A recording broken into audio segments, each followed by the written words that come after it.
Welcome back to the Challenger podcast, everyone. I am so excited. I am so fired up. I am so pumped to talk about today's topic. And before I talk about Kamala Harris and her announcement to run for the presidency, if you don't already follow me, please subscribe here on YouTube or on the podcast platform that you're listening to this on. All right, let's talk about the big news in America. Joe Biden stepped down last Sunday. It's taken me a full week to get to this particular podcast episode. And since that time, Kamala Harris has announced her bid and candidacy for the president. And that is the topic that I want to dig into today. Who are you avoiding talking about this topic with because of the conflict? That's a question that we can ask ourselves to lean into personal growth and our own place in mental health. Where do we sit right now with our own mental health as things changed dramatically in the last week? I'm going to be really honest that the energy in my household changed and shifted so dramatically after Kamala Harris started to get momentum in the very, very short hours after Joe Biden stepped down. So I'm going to plug in some clips and some audio and some video in this particular episode. So hang on tight. We're going to go really fast because I don't want to take up too much of your time today. So Joe Biden stepped down. He gave this really powerful speech on Thursday of this past week. And he ultimately put his country first. He set aside his ego while smashing the Republican National Committee's campaign platform. He took away Sleepy Joe. He took away the oldest nominee in the history of American politics. And he honored his word as a one-term president by passing the torch to Gen X leadership, Kamala Harris, who's been his VP for the last 4 years. When the Kamala Harris announcement came down, I felt the energy shift across America. I felt the energy shift on social media and even in my house, where, honestly, my partner was feeling very lackluster about getting behind Biden. And she would admit that she was getting behind Biden. She would vote for Biden only because he was not Trump. And now that Kamala Harris has announced her bid for the candidacy and she has received enough delegates to be the Democratic nominee, she's got to make it official at the convention. My partner and even her circle of influence, her sphere of influence is changing their energy. It's shifting towards excitement as opposed to apathy and just run down and just feeling like there's so much weight on their shoulders because of how the future of America could look if Biden were to lose. Now, instead of having Biden be neck and neck and everything had to go perfectly right for him to beat Trump in this upcoming election, now we have this huge announcement, Biden stepping down, Kamala Harris announcing that she's running, and then the entirety of America, the entirety of the Democratic Party getting behind her. We feel that energy shift in America. I feel it. I'm representing it a little bit better on social media because it's not so much of like, yeah, ignore all of Biden's faults. He's aging, he stumbles, he's not a good speaker anymore. When Kamala Harris announced that she was running for the candidacy, here's a clip that kind of gives you a look into how they're going to approach their candidacy against Trump. You know, as many of you know, before I was elected as vice president, before I was elected as United States Senator, I was the elected Attorney General, as I've mentioned, of California. And before that, I was a courtroom prosecutor. In those roles, I took on perpetrators of all kinds.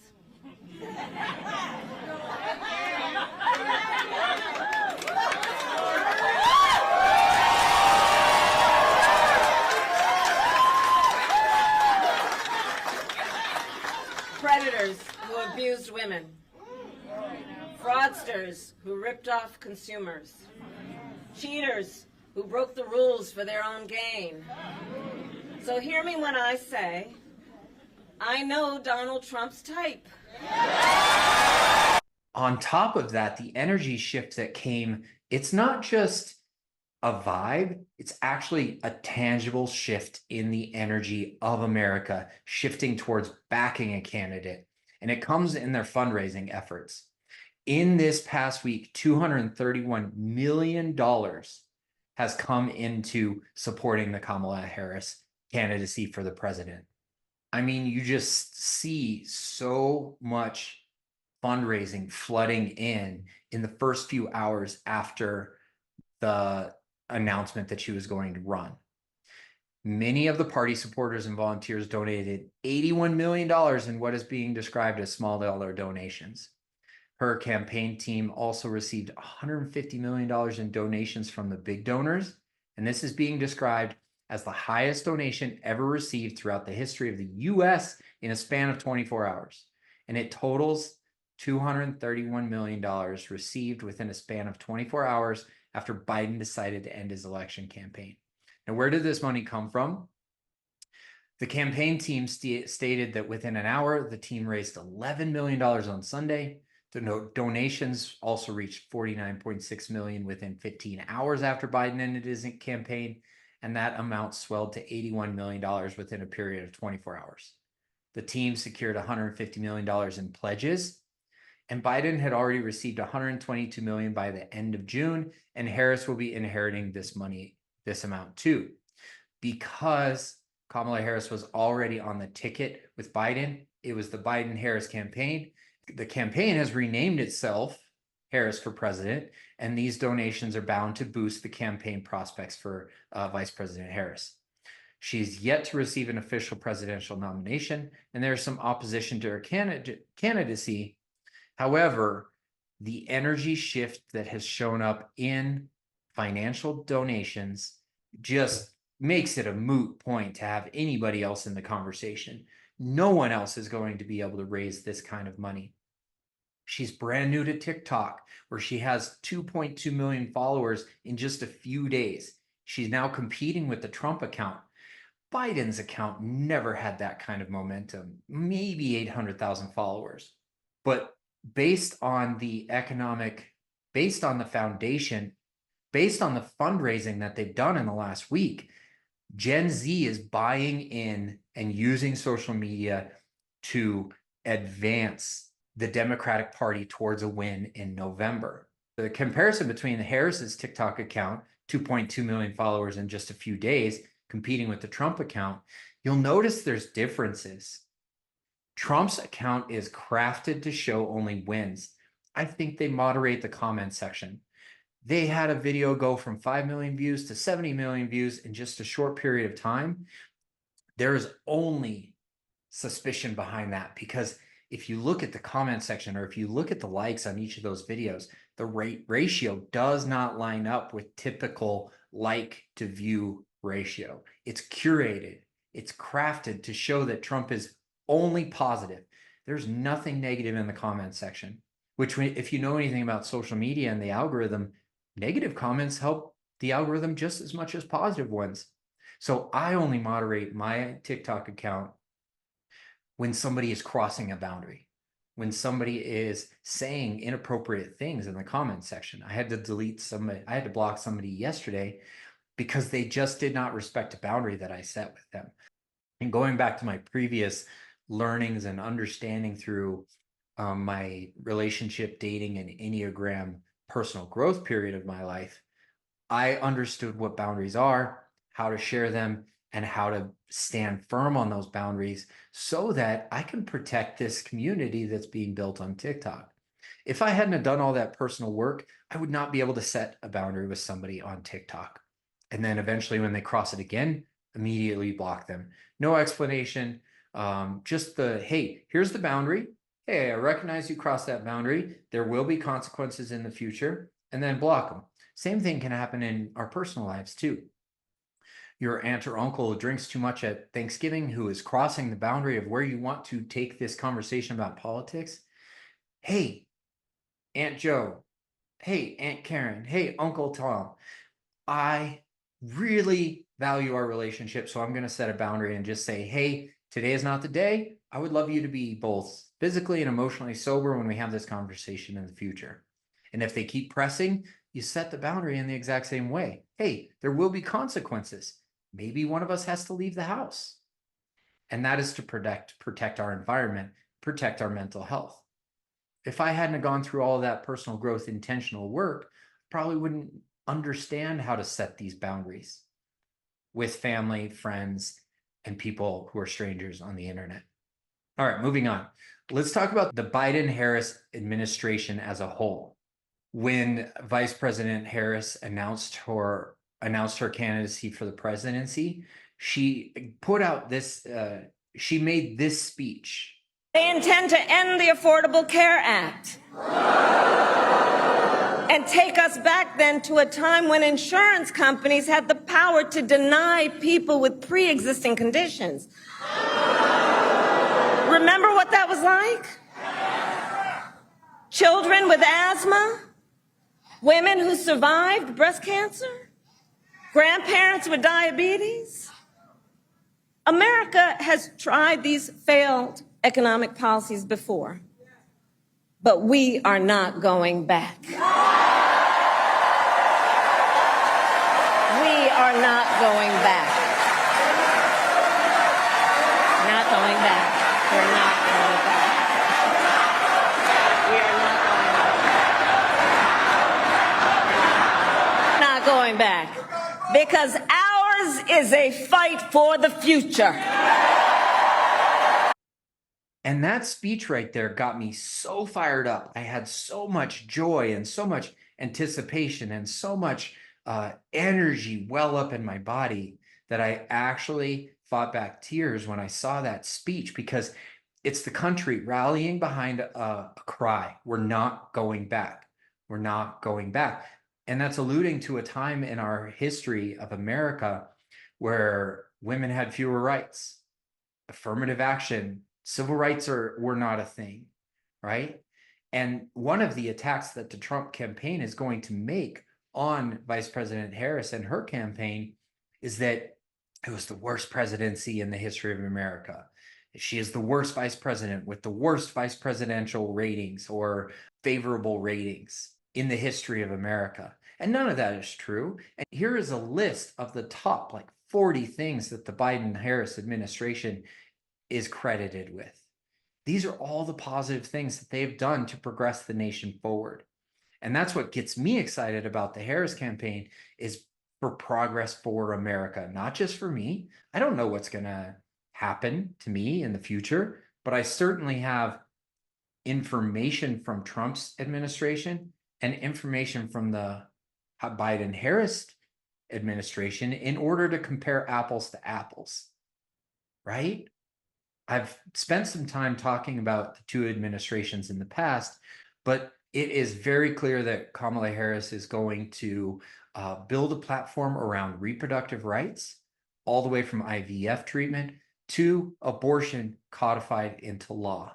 That's something that Biden had been definitely speaking to ever since the Dobbs decision in 2022, reversing Roe v. Wade, which was precedent for 40 to 50 years. And it is clear that that is going to be a huge part of Harris' campaign platform moving forward. And I'm here for it. I'm here for it because it's something that gets me hyped up, energized, and willing to speak on, because I have a daughter. I want her to have the choice. It's not the choice that I make for her. It's not the choice that I would wish for her. It's her choice.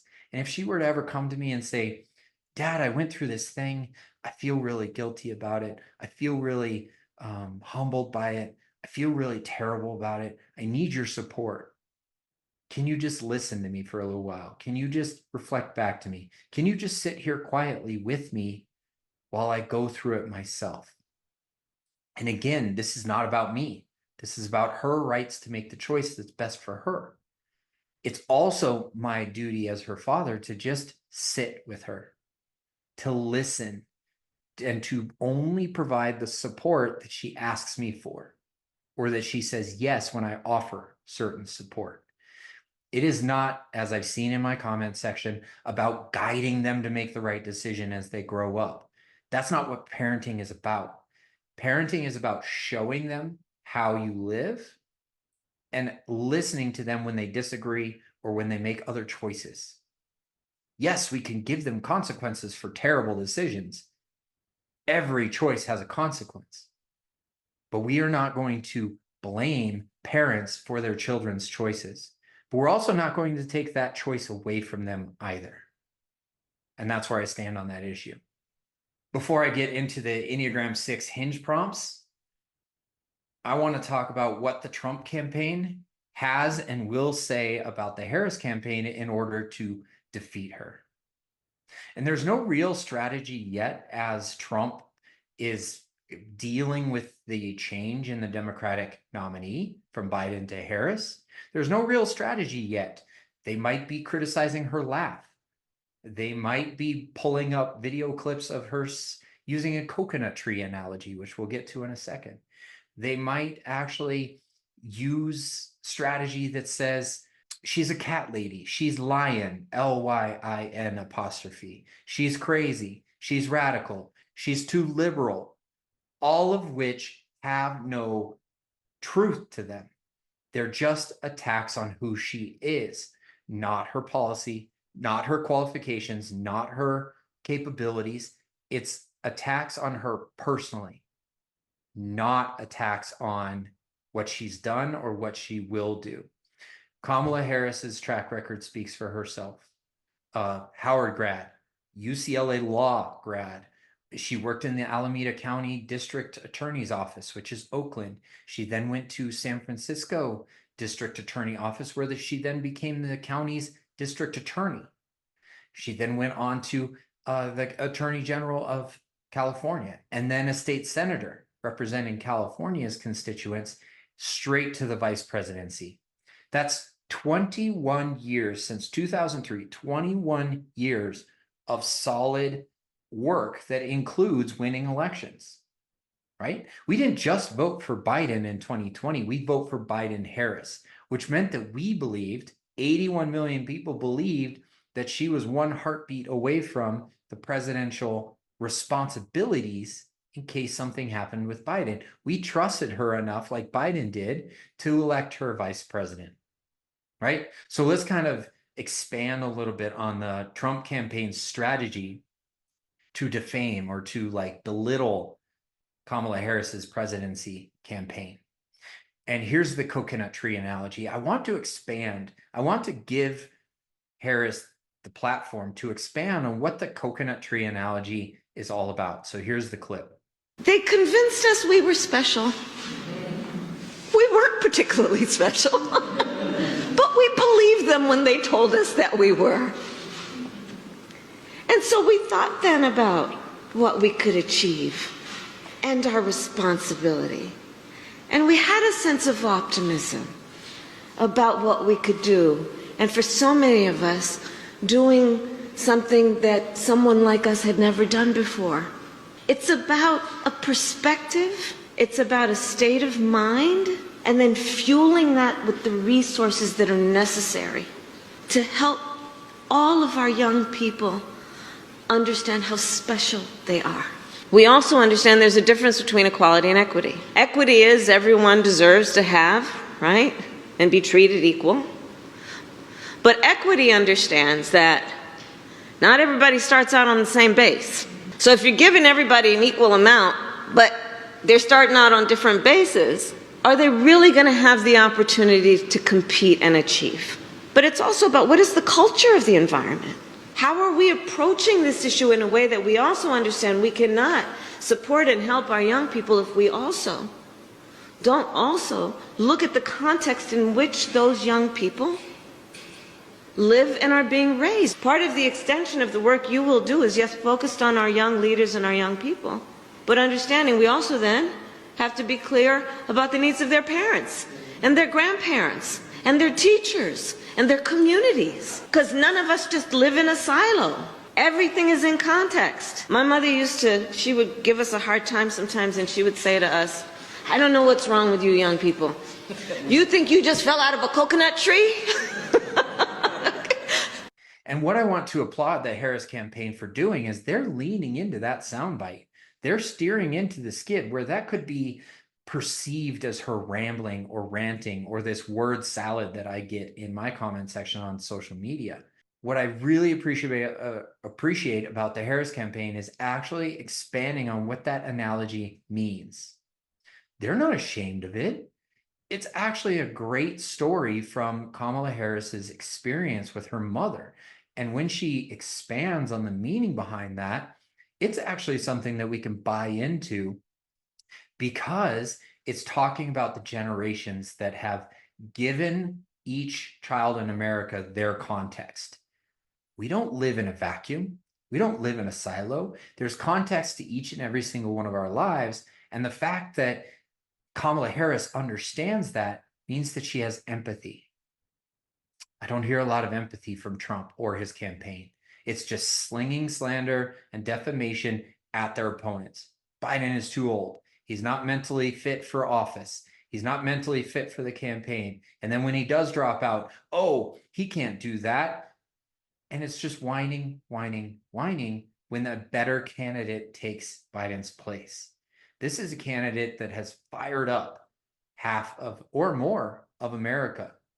And we can see that between fundraising, the TikTok account that reached 2.2 million followers in 3 days.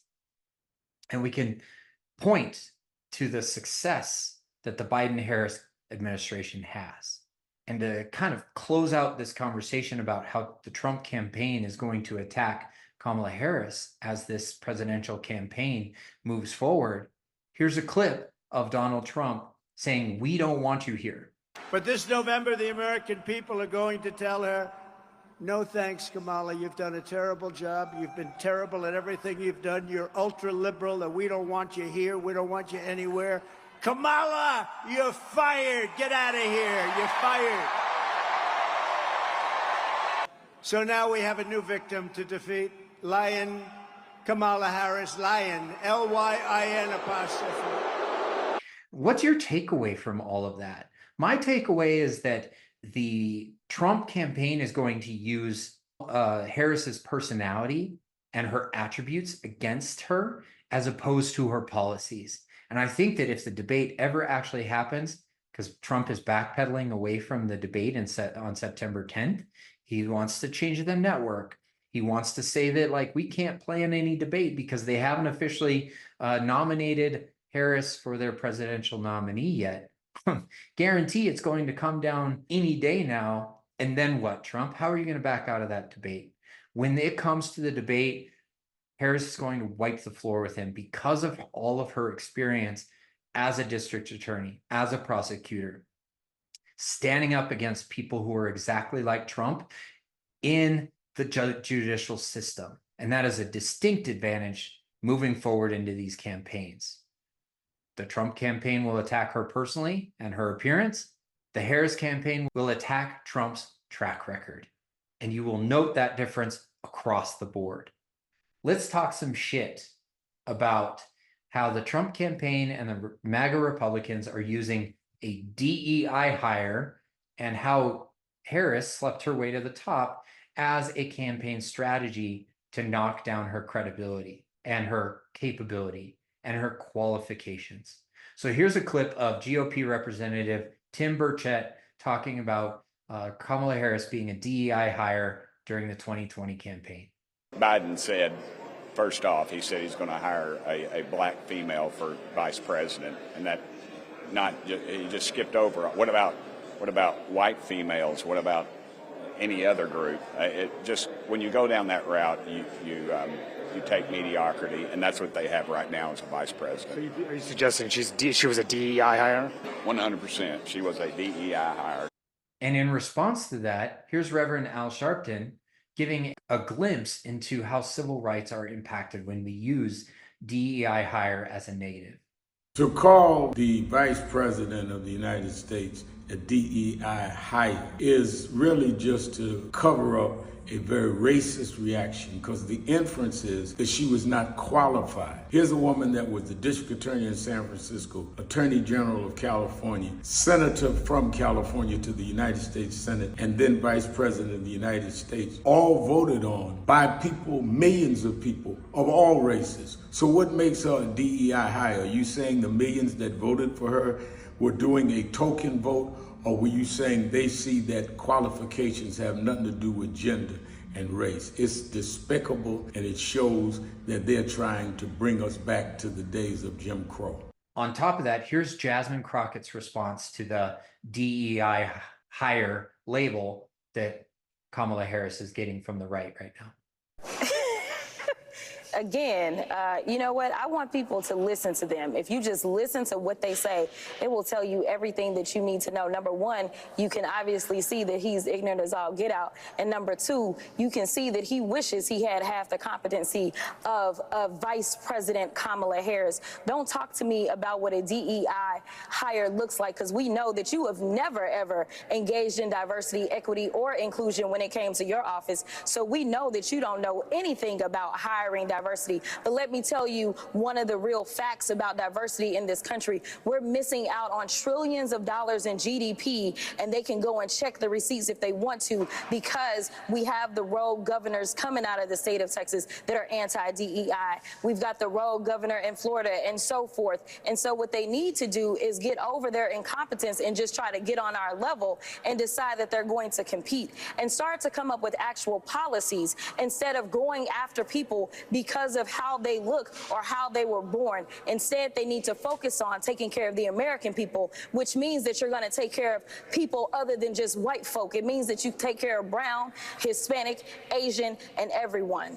And finally, I'm just going to use their words to talk some shit about how people are talking about Kamala Harris right now. And when I share this next clip, I want you to note how despicable this particular person on national television is speaking about the current vice president of the United States. And just listen to the response from the female correspondent after this person says what he says. Yeah, and then there's the DEI press secretary telling you that the DEI vice president is the future of the party here. And so the future looks kind of dim for the Democrats here, but this is no shocker either. Kamala Harris, she's the original Haktua girl. That's the way she got where she is.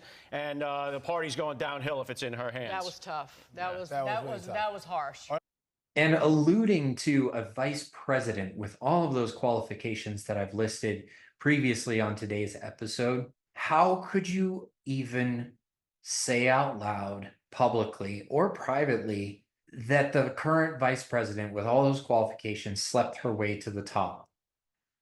They're alluding to early on in Harris's career where that could be the only way she got to the position where she's at, completely ignoring the two elections that she won, multiple elections that she won: San Francisco District Attorney, California District Attorney, Senator, and vice president. You cannot get more qualified from that. And I'll leave you with this quote from Gloria Steinem. If women could sleep their way to the top, there'd be a lot more women at the top. Thank you so very much for tuning into today's podcast episode. I appreciate you listening all the way to the end. Please hit subscribe and share this with one person that you feel would get a ton of value out of the conversation. And until next week, this is Dave in Denver, wishing you health and happiness wherever you're at in the world. Talk to you soon.